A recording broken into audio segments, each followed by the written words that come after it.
Bale's Movie Life, episode 77, but this one's a special one. It's the best of and the worst of 2013. That's where I'm wearing glasses to give you the impression of how seriously I take this episode.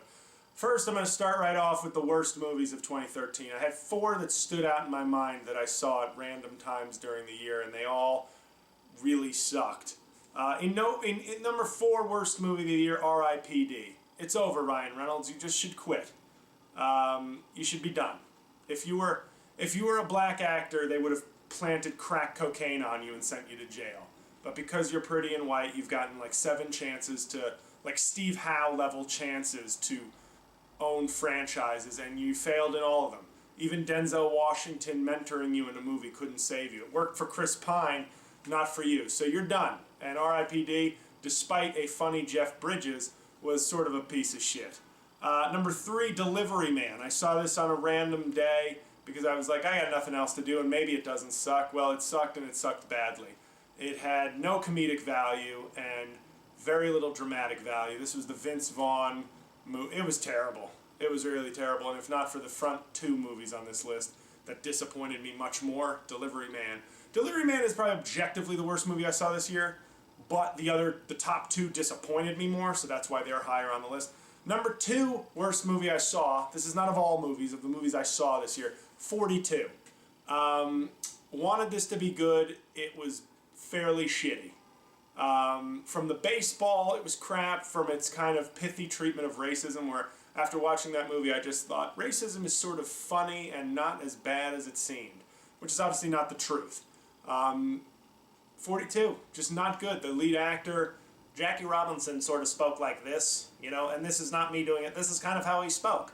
And in the movie, the actor was like, I'm Jackie Robinson. Like, he went from Bryant Gumbel to Christian Bale's Batman. And that's too far a gap in terms of what he actually sounded like and what he said. But it's a shit movie. And maybe if you have a 9-year-old kid, it would be like good history for them, but I'm a fucking adult and it sucked. Number 1 worst movie of the year, and I'm not even going to call it by its full title, Die Hard 5. Fuck you for trying to make this happen.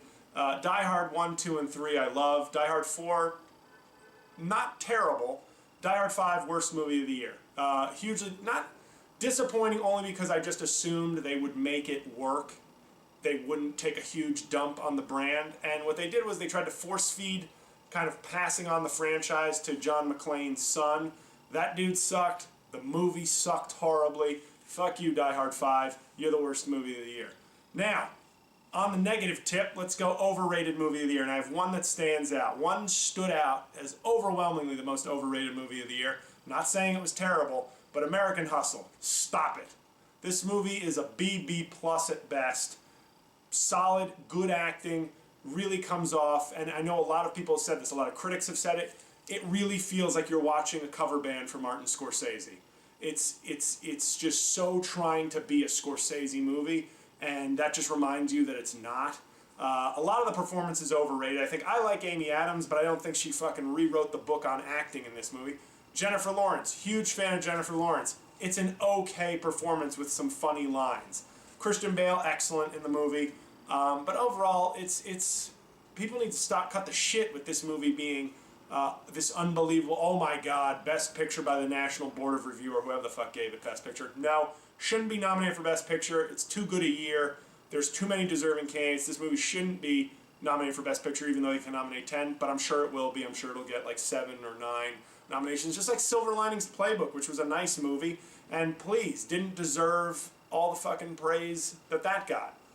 David O. Russell, congratulations. You make Hollywood's favorite overrated movie. So American Hustle, overrated movie of the year. Underrated movie of the year. Now I'll save off on my single most underrated movie of the year for a second. But I saw 4 movies this year that people, I don't know, I guess it's the YouTube culture, and it's everybody wants to be a critic. See this person with a YouTube show criticizing movies. But there were some movies that just were treated like the second coming of the Holocaust by critics, and then fans who didn't even see the movie. I can't tell you how many fucking comedians I saw tweeting about movies they never saw, but calling them terrible. Like, yes, a Tyler Perry movie is going to be a bag of shit. But like, just because some critics decided to bag on certain directors or actors or movies doesn't necessarily mean it's as bad as they say. 4 movies I've got that I just thought were underrated by either fans or by the critics themselves. After Earth. Okay, was it the greatest movie I ever saw? No. But it was a passable B minus B summer movie with some decent action, a decent father-son story, but it was M. Night Shyamalan, so people just immediately, 10 minutes into the movie, wiped their ass with their ticket stub and called it one of the worst pieces of shit ever. Not even close. It was like 11% on Rotten Tomatoes. It deserved to be in the 50s or 60s on Rotten Tomatoes. I'll even say, let's say 55%, I would have said, okay, that makes about enough sense. Not great, but some people thought it was good, but the universal destruction of that movie was a fucking joke. It was fine. You watch it on cable when you have no financial investment, you'll be fine. You won't vomit like the critics are promising you. Lone Ranger, same thing. I was hoping for it to be kind of to the level of the first Pirates of the Caribbean. It wasn't, but it was fun enough. It had some legitimately great action sequences. Yes, Johnny Depp was playing the weird role, but Armie Hammer's a good actor. I didn't think it was great. Let me put it this way. It wasn't as good as Pirates of the Caribbean, not even close. But it was better than all the other Pirates of the Caribbean movies that came after the first Pirates of the Caribbean. So this whole idea of it being, 20% or whatever on Rotten Tomatoes is also a joke. It was a passable action movie with some great action. So, don't know why that got ripped. I think people were just bored of Johnny Depp. And then, I can't tell you how many people just ripped the movie on Facebook that had never seen it. And I didn't understand that. Anchorman 2. This is for all the comedians out there who are kind of flip-flopping on this movie. The movie's fucking funny. Go fuck yourself if you didn't think it was funny. Get off your high judgmental horse. The movie's hilarious. Like, there were a couple weak spots, but in 2 hours, I'd say I laughed for about 100 of the 120 minutes. So, well done. Fuck the haters on that. And that's me talking about a Judd Apatow movie. I'm not even a big fan of Judd Apatow. Last movie I just saw today, while I'm recording this, last movie of 2013 I saw, Grudge Match. Now, this movie got destroyed by critics. I wonder if they even saw it. This movie, I will tell you right now, will one day be the kind of movie when it's on TNT or TBS and it's raining outside on a Saturday, you'll say, I got nothing better to do, I'll watch this. And then you'll tweet in the year 2016, just saw Grudge Match. Really not as bad as the critics said. But you know what, I'm saying it now, fuckers. I'm not calling it Rocky or Raging Bull. I'm just saying it's not a snuff film featuring elementary school kids, which is how the critics are treating it. So there's my underrated. Those four really got panned undeservedly. But my most underrated movie of the year is The Counselor. Because critics, it got like 30-something% on Rotten Tomatoes. People were shitting on it. No idea why. I didn't just think it was good. I thought it was excellent. So fuck the critics. The Counselor, I enjoyed thoroughly. So now, people, it's what you've been waiting for or not. Maybe you've stopped watching already. But here it is. The best movies of the year, according to me. My honorable mention. 5 honorable mentions. I'll just reel them off quick. Blue Jasmine. Excellent Woody Allen movie. I think it works as a great complement to Crimes and Misdemeanors, which is my favorite Woody Allen movie, or Match Point, if you've seen that. In that, it just sort of demonstrates that Woody Allen's worldview is that everything's meaningless, everything's random. But in Blue Jasmine, it kind of proves if things are random, sometimes good things happen to good people, and sometimes bad things happen to bad people. Whereas Crimes and Misdemeanors is kind of the more jaded view of sometimes good things happen to bad people and bad things happen to good people. But if the universe truly is random, well then sometimes good stuff happens to people that are good. And that's what I liked about the movie, is that he kind of swung the pendulum a little bit, the random pendulum a little bit. Side Effects, which is a movie that I thought was excellent that I saw in February. It's not going to get any recognition because it came out so long ago, but rent it. Side Effects is an excellent movie. Place Beyond the Pines. Thoroughly enjoyed that. That was in March, I think. March or April. Once again, another movie that's going to not even get any consideration because it was so long ago. But if it had come out in November, it might have overshadowed, Bradley Cooper's other movie, the overrated American Hustle. All Is Lost, which almost could have been in the overrated category, but I did really like it. But enough with this shit of Robert Redford getting a Best Actor nomination for speaking 6 lines. That's nonsense. But I did like the movie. It's sort of Castaway with less dialogue and more despair. So, that's right up my alley. And the other one, Before Midnight, which I saw. It's the end of a trilogy starring Ethan Hawke and Julie Delpy. I like this one the best of all 3 because there were actually other characters that had substantial roles. This is a movie just about a couple. Go rent the trilogy if you like realistically romantic films. Critics beat off to these movies. They're always in the high 90s on Rotten Tomatoes, but they're also fairly simple movies to make.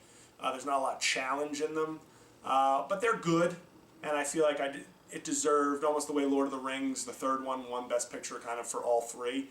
I'll put it in the honorable mention for, basically what amounted to a trilogy over 18 years. So that in of itself was impressive. So rent them. They're on, Netflix, Amazon Prime, whatever, so get them. But none of those made the top 10. Here it is, people. You've waited long enough. Here's your top 10 of the year, according to me. Number 10, Her. Not since WALL-E have I seen a movie that kind of represents what I believe the future will be on our current path better than Her. Loved it. Didn't expect to love it. Thought it was going to be too quirky and alternative. Loved it. Excellent movie. I really like the kind of thought process of what our future might be, according to Spike Jonze. Number 9, The Counselor. Fuck it. Loved it. Don't care if every critic hated it. I dug it, and I was glued to the theater screen for the hour and 45 minutes that the movie took. So rent it. See if I'm wrong. Maybe you'll disagree with me, but if you do, you're wrong. Number 8, Fruitvale Station. Not sure if this one's going to get squeezed out of the Oscar race or not, but this was... Michael B. Jordan got a lot of credit for playing the lead, but I really was more impressed overall with the filmmaker, Ryan Coogler. 26 years old, first movie. Kind of a minimalist approach about the shooting of Oscar Grant in Oakland or San Francisco, Bay Area. Let's just say Bay Area. Very good movie, really good movie. So yeah, that I think is still out. I think they re-released it. They're trying to get some Oscar buzz for that. Number 7, 12 Years a Slave. That's right. I guess it's the dramatic black section of my list. 12 Years a Slave might be the front runner for Best Picture. I don't think it should win Best Picture. But it's a very, very good movie. So if you haven't seen it, see it. Number 6, The Butler. So this rounds out my trilogy of black movies, black struggle experience movies. The Butler, most people probably won't have it ahead of Fruitvale Station or 12 Years a Slave, but I do, because coming off of 42, which was just some bullshit view of racism in history, I was very impressed overall with the acting and with the story arc of The Butler. I don't know. I just thought it was borderline great, The Butler. No complaints about it, which tells you how good this year was in movies, if that's not cracking the top 5. Number 5, Gravity. A lot of people complaining about the script. I don't give a shit, because movies are a visual medium, and no movie took more advantage, maybe ever, of the visual medium as sort of almost a character in the story as Gravity did. It was just amazing to sit there and watch. And so if Clooney was being too Clooney, I admit, that was weak. Maybe if Clooney wasn't being so Clooney, it would be higher up on the list. But Sandra Bullock was great. The movie was just, if you didn't see it in the theater, you did yourself a disservice, because watching that shit at home will not capture how great an experience watching Gravity was. So Gravity's number 5. Number 4, Nebraska. Didn't expect to have this movie so high up, but then I saw it and was just blown away by just how funny and charming and sort of sweet the movie was. And it reminded me a little bit of my own family. My brother concurred in this when he saw it later. So maybe I have a personal bias for liking the movie so much, but it was fantastic. It was really fantastic. It's my favorite Alexander Payne movie. So if you like Sideways or The Descendants, I like The Descendants, or even Election, I think this is his best movie. Number 3, Rush. One of the best sports movies I've ever seen. Ron Howard's movie. I don't dig Formula One racing. I know nothing about it. I just know that this was one of the best sports movies I've ever seen, because it goes away from the, hey, you got to root for this guy and root against this guy. It sort of mixes with that to the point where you don't know who you're supposed to root for. You're just watching two guys compete, two very different guys with their own positives and their own negatives compete. It's got a phenomenal ending. Because I didn't know the history of these guys, because it's fact-based. Great ending to the movie, kind of bittersweet. Great movie, one of the best sports movies you'll ever see. I'll put it right up there with The Natural and Rocky, movies that have been nominated for Best Picture that were sports movies. Number 2, The Wolf of Wall Street. I'm biased because my girlfriend played a stripper in the movie, but Martin Scorsese's best movie since Goodfellas, and that's saying something, because I really like The Departed. I like Casino. I thought this movie was just great. 3 hours, and the time went by for me like nothing else. Jonah Hill's phenomenal in this movie. Leonardo DiCaprio's phenomenal in this movie.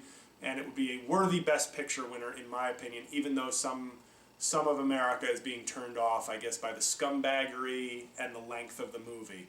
But you know what? Number one movie of the year. I know it's not going to win Best Picture. Last year I was lucky. I picked Argo as the best movie of the year. I will not be so lucky this year. I just know that the heat isn't there for my number one movie of the year. But Captain Phillips. First A+ I ever gave on the show. I honestly believe, historical things aside, because people are saying that Captain Phillips was not sort of the stalwart hero that he is portrayed as in the film. But this movie to me had no flaws. I love Paul Greengrass as a director. Loved United 93, the movie, not the plane crash. Loved the last two Bourne movies, both of which he directed. And this movie is just brilliantly directed. The dude who plays the lead Somali pirate should win Best Supporting Actor or at least get nominated. He must get nominated. But to me, it was Tom Hanks. Tom Hanks delivered the best performance of his career, which is saying something considering he's got 2 Best Actor awards. And the last 15 minutes of Captain Phillips, a movie that I loved, went to a whole nother level, and it was because of Tom Hanks and him taking his acting to a level that he's never taken it to before. So apologies to all the actors like Matthew McConaughey in Dallas Buyers Club, which I liked but did not make the list, and Leonardo DiCaprio, and anybody else who gets nominated for Best Actor. But if the Academy knows what the fuck they're doing, Tom Hanks will get his 3rd Best Actor award, and then call up Daniel Day-Lewis and say, I've got 3-2 now, bitch. I don't think Tom Hanks really talks like that, though. But there it is, Captain Phillips, my number one movie of the year, led by the number one performance of the year. I basically saw everything that was sort of critically acclaimed, except I didn't see August Osage County yet. I saw the play, though, and I'm not really that interested in seeing it. And I didn't see Philomena, which I do want to see. So other than that, if you want to put an asterisk next to my choice, I've basically seen everything that's been highly rated, except foreign films. They can go fuck themselves. And if you're watching my YouTube channel, you don't give a shit about that. So there it is, people. The 2013 Movie Awards. Thank you for watching. Please get your friends to subscribe in 2013 or 2014. See, I already did that. I wrote my first check of the year, 1/1/14, but for you guys, I fucked up the year. Get your friends to subscribe in 2014. Hope you enjoyed this. Spread it around. If you disagree with me, you're wrong. Sorry. Happy New Year, everybody. Wanna get the feeling, gotta get the feeling.